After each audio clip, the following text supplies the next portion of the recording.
verde das montanhas contra o azul do céu se mistura no oceano das águas. Angra dos Reis.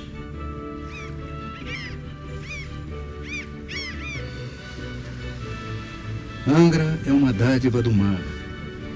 Refletida nas águas, a terra é mar, pois tudo é mar no país do terra-mar. Como disse o escritor angrense Camilo Capaz.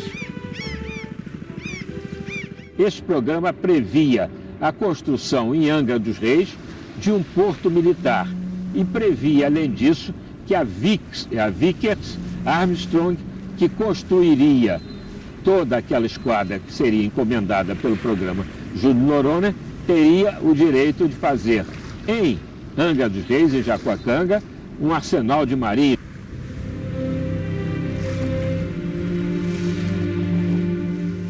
Vila da Nossa Senhora da Conceição de Angra dos Reis, da Ilha Grande. Angra dos Reis Magos.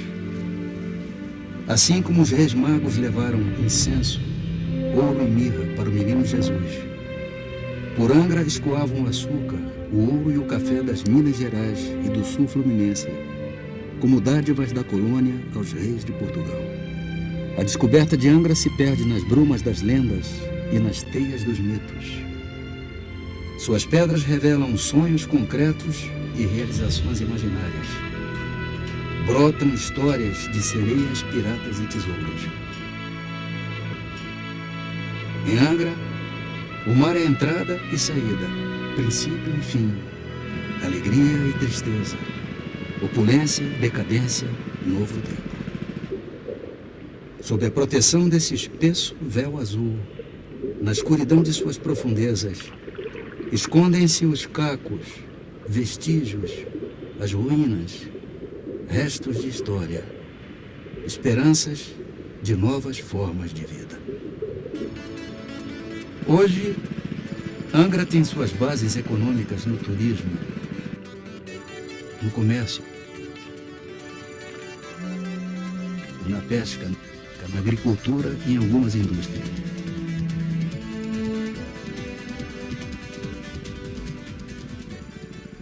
Um dos mais poderosos navios da nossa esquadra foi o Aquidauã, construído em 1885 na Inglaterra.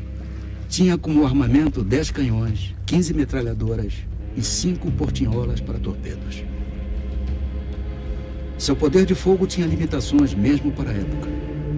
Cada canhão levava 5 minutos para ser recarregado, o que o tornava vulnerável ao confronto com armas mais ágeis. O nome do navio foi uma homenagem ao rio Aquidauã, onde aconteceu a última batalha da Guerra do Paraguai. O Aquidauã, quando ele estava sendo construído, havia 2 pessoas encarregadas dessa construção de muita personalidade. Era o barão José de Azevedo, o barão de Ladário. Esse era o encarregado da construção dos 2 navios. Era o encarregado, o presidente da comissão de construção. E o custódio era o comandante do Aquidauã. E os 2 tiveram uma argumentação muito violenta, mas muito violenta, de caráter técnico, porque o custódio achava que a coraça era fraca em relação aos tiros que ele podia suportar. O Zé de Azevedo, o barão de Ladário, achava que estavam muito boas.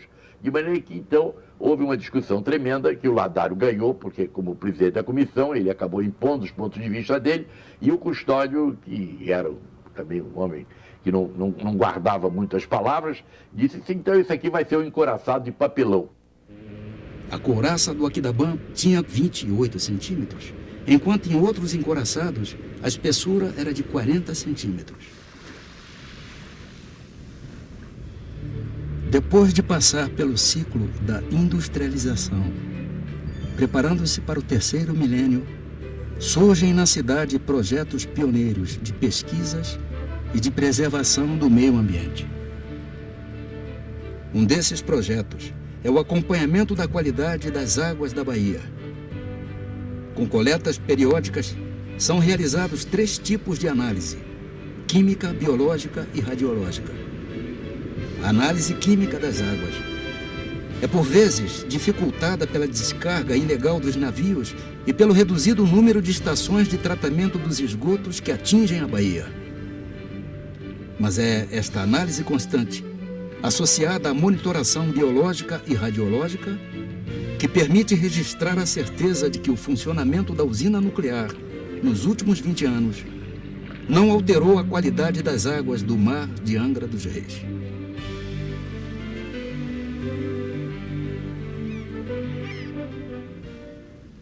Eu mesmo vim para cá em 74, ia ficar uns anos aqui trabalhando na usina, depois ia voltar para o Rio de Janeiro para continuar a minha carreira. Mas estou aqui desde 74, há 24 anos, comprei uma casa aqui e não pretendo sair não. Já velejo aqui há mais de 20 anos e pretendo velejar há mais uns 30 anos aqui nessas águas maravilhosas aqui de Angra do Reis, nessa baía aqui que qualquer lugar que você for é uma água limpinha, clarinha, transparente, você realmente a vida inteira, o ano inteiro, você tem a mesma qualidade que está tendo aqui agora. Chove um pouquinho, mas a água permanece o mesmo jeito, essa floresta atlântica caindo até do morro até a beira d'água, você não vê esse canto nenhum do mundo. Isso aqui provavelmente é um dos lugares mais bonitos do mundo. Outra atividade é a criação em fazendas marinhas de coquilhes, um molusco que vem propiciando trabalho e renda para os associados das cooperativas. O coquilhe é um prato muito saboroso. Essa e outras atividades projetam a Angra do futuro. Mas nós buscamos outra Angra. A Angra dos mistérios, dos mitos. Histórias do mar, da Baía, da Ilha Grande. Histórias que o tempo escondeu. Tesouros perdidos. Aqui, diante dos olhos de pesquisadores e turistas que mergulham na história, o mar esconde um passado que aos poucos vem à tona e se torna cada vez mais conhecido. O Aquidabã foi agente ativo na história brasileira. No dia 3 de novembro de 1891, Deodoro da Fonseca, então presidente da República, inconformado com as restrições impostas pelo parlamento ao seu governo, mandou fechar o Congresso. O primeiro-ministro da Marinha, no governo de Deodoro, foi o almirante Vanden Kolk. Mas, quando o marechal Deodoro resolve fechar o Congresso e destituir alguns presidentes de província e governadores, o almirante Custódio de Melo fica contra o marechal Deodoro. Contando com o apoio discreto do vice-presidente Floriano Peixoto, o almirante Custódio de Melo apossou-se dos encouraçados Riachuelo e Aquidabã e no dia 22 de novembro lançou o contragolpe. E o Custódio queria usar só o Riachuelo, que era o único, era o outro, o gêmeo maior do Aquidabã, esse maior entre aspas, porque ele era o navio maior que havia o navio mais poderoso que havia na Baía de Guanabara. O Aquidabã estava com a máquina desmontada, estava em reparos, e o Aquidabã estava sendo rebocado. Mas no reboque, a guarnição dele aderiu à revolta. Quando passou junto do Riachuelo, a guarnição dele, enfim, vivou a revolta, vivou a marinha. As forças fiéis a Deodoro, lideradas pelo recém-nomeado almirante Saldanha da Gama, tentaram se aproximar do Aquidabã, que respondeu com tiros de metralha. Um desses disparos atingiu a cúpula da Igreja da Candelária. E foi o único ruído de todo essa briga no mar que a cidade tomou conhecimento, foi exatamente esse tiro, o barulho desse tiro batendo no zimbório da Candelária. Deodoro renunciou no dia seguinte e Floriano foi empossado. Agora, no silêncio do fundo do mar, percebemos a permanente fragilidade do homem. Imensidão líquida. Um museu vivo a guardar vestígios da presença humana. E o mais visitado desses vestígios da história nas águas de Angra dos Reis é o Pinguino. A embarcação de bandeira panamenha afundou na enseada do Sítio Forte em 24 de junho de 1867. Causa do acidente: Um incêndio que consumiu sua carga de cera de carnaúba, castanha de caju, sisal e café, embarcados em Fortaleza. A 18 metros de profundidade, um mergulhador principiante pode passear pelo exterior do casco e apreciar a abundante vida marinha que o colonizou.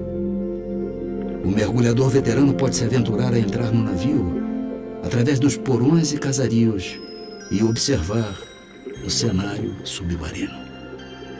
Entrando, descobrimos um lugar que nos parece familiar. É um túnel que se estende até o centro do navio, formado de paredes e tetos destruídos.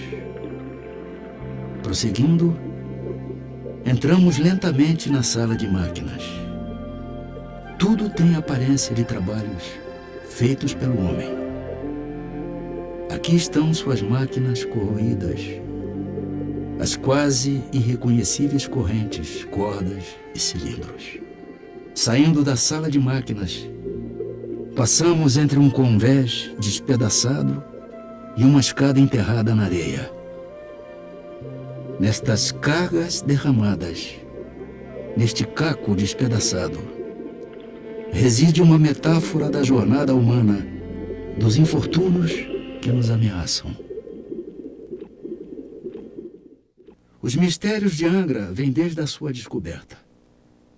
Há uma controvérsia sobre quem teria sido o comandante da expedição descobridora. Durante muito tempo discutiu-se quem teria sido o comandante da primeira expedição. Se alguns baseados em cronistas falavam em André Gonçalves, outros falavam no próprio Gaspar de Lemos. Mas hoje em dia a documentação mais fidedigna, as pesquisas mais acuradas demonstram que o comandante foi Gonçalo Coelho, velho navegador experimentado, e Dom Manuel aproveitou-se da experiência de outro navegador, um florentino, Amerigo Vespucci, ou Américo Vespúcio, como se diz aqui no Brasil, e em seguida iniciou Gonçalo Coelho o percurso ao largo de toda a costa brasileira e denominando os principais acidentes, como era muito usual, com o calendário cristão na mão.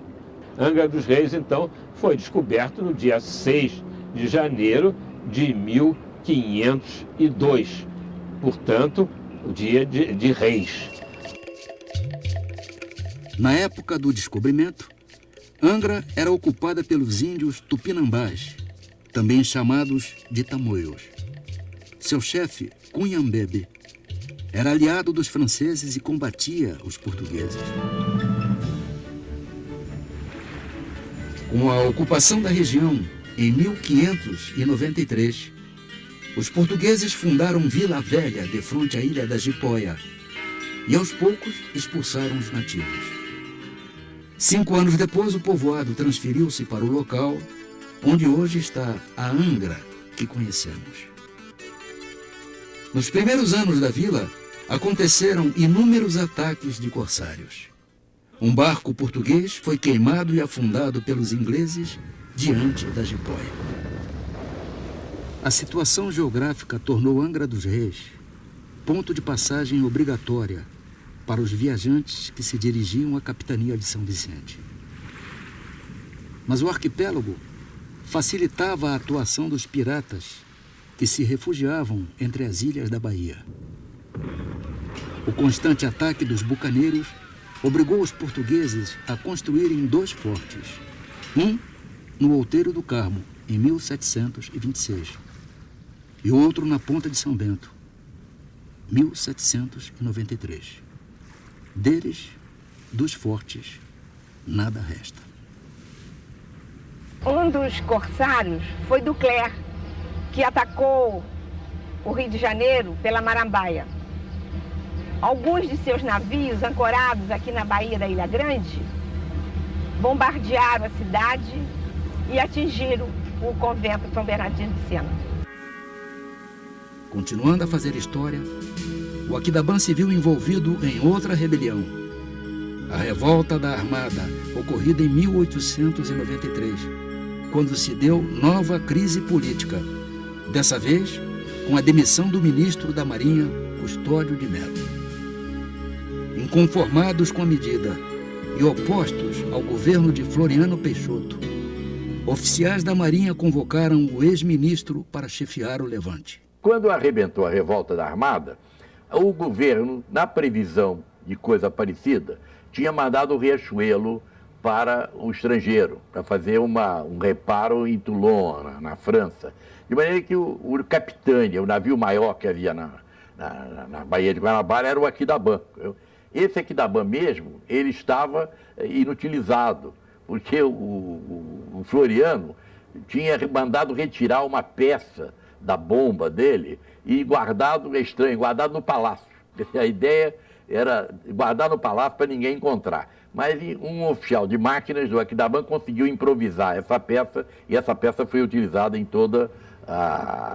durante toda a revolta. A Baía da Guanabara foi palco de inúmeros combates entre as naves revoltosas e as baterias dos fortes da costa. De maneira que aqueles contínuos trocas, duelos de artilharia com as fortalezas, não? O Aquidauban estava sempre na linha de frente.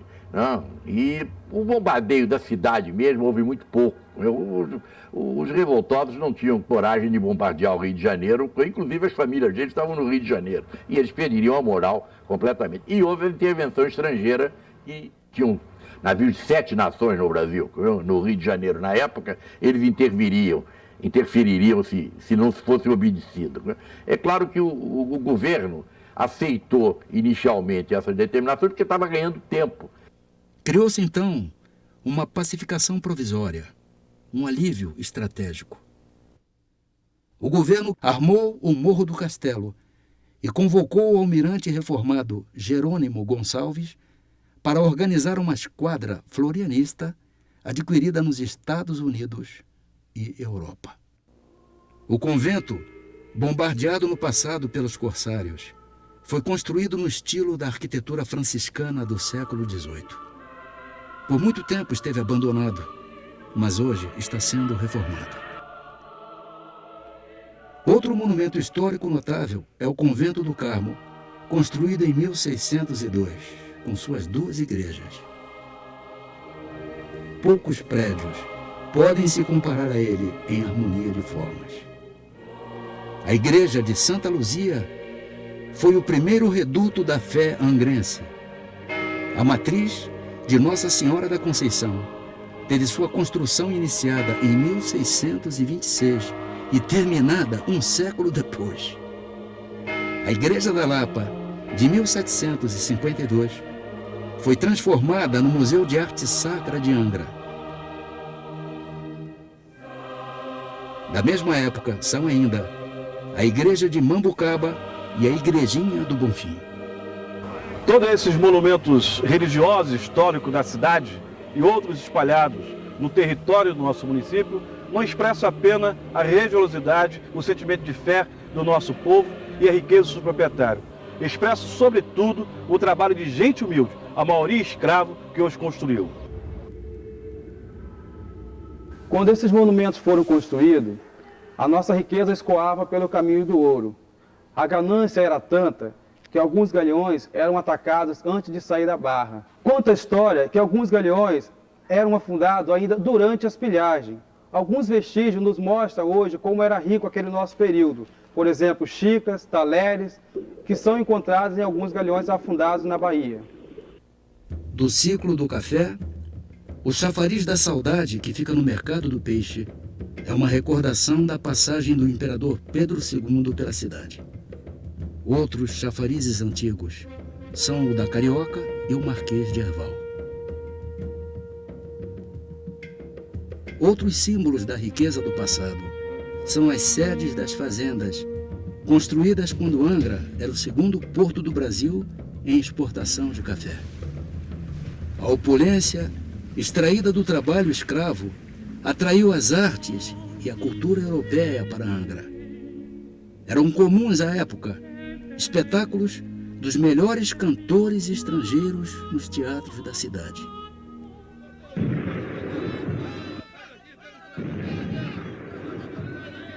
Durante a revolta da Armada, o Aquidabã recebeu o apelido de Leão de Aço.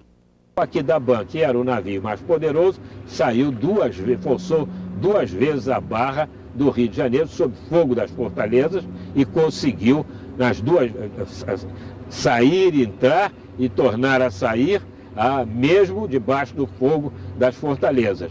Não era, pois, o tal encoraçado de papelão que se discutiu. Depois de contar com a adesão do almirante Saldanha da Gama, Custódio de Melo vinculou-se à revolta federalista do sul do país. A primeira saída do Aquidabã foi exatamente para reforçar Santa Catarina, quando eles perceberam que aqui havia uma estagnação na revolta do Rio. Não? Essa saída foi uma saída bastante perigosa, bastante difícil, não? E que ele saiu com um navio auxiliar, que era um navio mercante, não? E ele procurou atrair o fogo das fortalezas para cima dele, deixando livre o navio auxiliar, que chamava-se Esperança. Os dois foram muito atingidos e o navio auxiliar, então, sofreu muito, morreu muita gente, mas eles conseguiram se recuperar e seguiram para o sul. Regressando ao Rio de Janeiro, frustrou a expectativa dos rebeldes, não trazendo as tropas federalistas de auxílio. Quando as duas revoltas agindo em conjunto, quer dizer, tanto os navios da revolta da Armada com os exércitos meio guerrilheiros da revolta federalista, os dois se uniram e chegaram até ocupar Santa Catarina e o Paraná, usando Curitiba como sua base, e levaram tropas até a fronteira com São Paulo. A revolta parou, mas o Aquidabã já não tinha nem capacidade de ir até o Rio Grande, porque realmente a situação dele, material, era bastante precária, principalmente faltando o combustível e o que eles chamavam até os azeites. Os azeites, na época, era o óleo lubrificante. De maneira que a solução foi colocar o Aquidabã na entrada do Golfão de Santa Catarina, né, encostado ao continente, de maneira que houvesse um certo mimetismo dele com a mata atrás, para ele funcionar como uma espécie de fortaleza, evitar a entrada da esquadra florianista que estava vindo do Rio. Não? Nesse estado, o Aquidabã, em 16 de abril, foi atacado pelas forças florianistas. Então eles passaram a 100 metros do Aquidabã, entre o Aquidabã e a terra, deram a volta pela popa do Aquidabã, passaram pelo outro bordo e aí a Gustavo Sampaio conseguiu acertar um torpedo da proa que deixou um rombo enorme e o Alexandrino ainda tentou suspender com o navio para ver se enfrentavam os navegantes, mas ele não tinha mais capacidade de navegar. E, inclusive, repousou na lama, desceu e repousou na lama. Foi recuperado e restaurado. Como se fosse possível apagar a memória dos feitos do passado, ganhou novos nomes. 16 de abril, 24 de maio, até 1898, quando retomou o nome histórico, Aquidabã. Aqui na Praia Vermelha, perto da Ilha Grande, repousam parte da quilha, parte da caldeira e algumas peças amontoadas do que se supõe ser o Califórnia, um navio que foi atacado em 1866. Cúmulo da maldade. Nem livres são para morrer. Prende-os a mesma corrente, férrea, lúgubre serpente, nas roscas da escravidão. Dizei-me vós, Senhor Deus, se eu deliro, ou se é verdade tanto horror perante os céus. Ó mar, por que não apagas com a esponja de tuas vagas, do teu manto este borrão? Astros, noite, tempestade, rolai das imensidades, varrei os mares, tufão. O mar, como que ouvindo a prece de Castro Alves, no célebre poema O Navio Negreiro.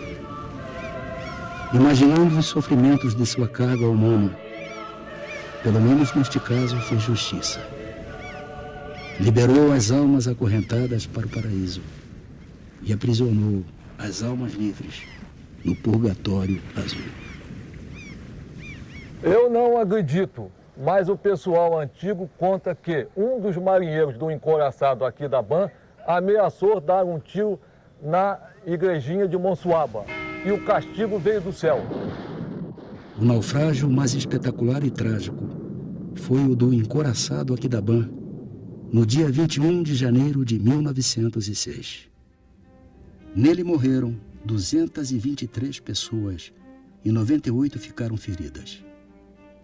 Estava junto com o cruzador Barroso, o qual transportava o ministro da Marinha, Júlio Noronha, e perdeu o filho e um sobrinho na tragédia. Outros convidados espalhavam-se pela canhoneira Tiradentes. A missão da comitiva era inspecionar o local onde seria construído o porto militar. A esquadra ficou ancorada na baía de Jacuacanga.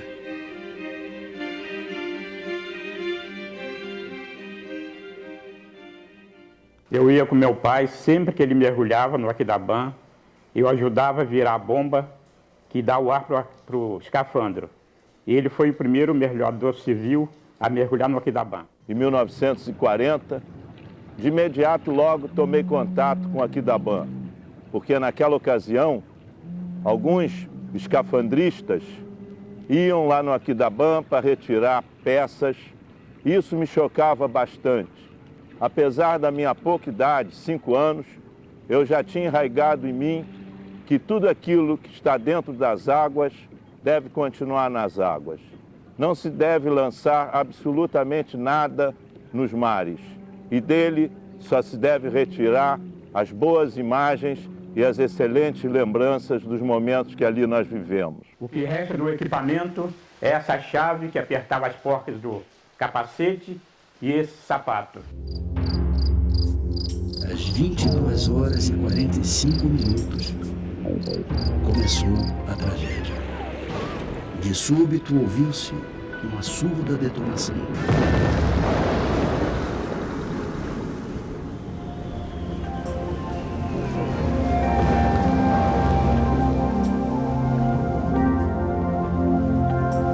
A primeira hipótese é que os paióis do Aquidabã não estariam refrigerados suficientemente e tinha havido uma combustão espontânea nessa válvula de base dupla e ela teria causado a explosão. Mas todos os estudos técnicos do inquérito determinado pelo Júlio Noronha não chegou a conclusão nenhuma. De maneira que realmente, oficialmente, não se sabe a razão pela qual o Aquidabã explodiu.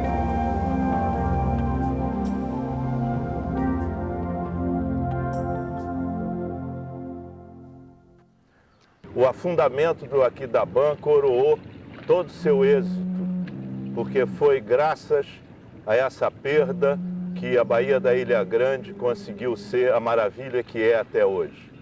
Se por acaso tivesse sido feito, naquela época, 1906, o estaleiro da Marinha, o desenvolvimento industrial, por certo teria feito com que hoje as águas de Angra não fossem essas maravilhas. Angra é mar. É nesse mar, a 25 metros de profundidade, que a proa do Aquidabã se eleva, diante da escuridão do fundo. A couraça está irreconhecível, coberta por um manto de areia e vegetais marinhos. Fantasmas de ambições esquecidas, de amores não consumados, viraram pó. As lembranças de vitórias e derrotas se igualam em seus vestígios. Em torno delas, geram-se novas formas de vida.